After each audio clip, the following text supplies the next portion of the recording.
एक समय की बात है। भगवान गौतम बुद्ध एक गांव में धर्म सभा को संबोधित कर रहे थे।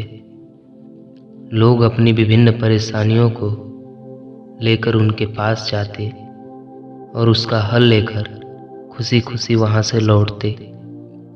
उसी गांव के सड़क के किनारे एक व्यक्ति बैठा रहता था तथा महात्मा बुद्ध के उपदेश शिविर में आने जाने वाले लोगों को बड़े ध्यान से देखता। उसे बड़ा आश्चर्य होता कि लोग अंदर तो बड़े दुखी चेहरे लेकर जाते हैं, लेकिन जब वापस आते हैं तो बड़े खुश और प्रसन्न दिखाई देते हैं। उस गरीब को लगा कि क्यों न वो भी अपनी समस्या को भगवान के समक्ष रखे। मन में यह विचार लिए वह भी महात्मा बुद्ध के पास पहुंचा। लोग खड़े होकर अपनी समस्या को बता रहे थे।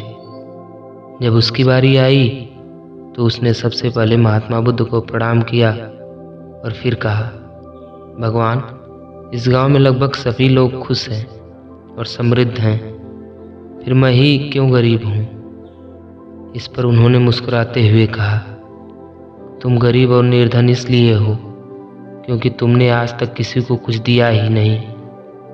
इस पर गरीब व्यक्ति बड़ा आश्चर्यचकित हुआ और बोला, भगवान, मेरे पास भला दूसरों को देने के लिए क्या होगा। मेरा तो स्वयं का गुजारा बहुत मुश्किल से हो पाता है। लोगों से भीख मांगकर अपना पेट भरता हूँ। भगवान बुद्ध कुछ देर शांत रहे, फिर बोले, तुम बड़े अज्ञानी हो। औरों के साथ बांटने के लिए ईश्वर ने तुम्हें बहुत कुछ दिया है, मुस्कुराहट दी है, जिससे तुम लोगों में आशा का संचार कर सकते हो।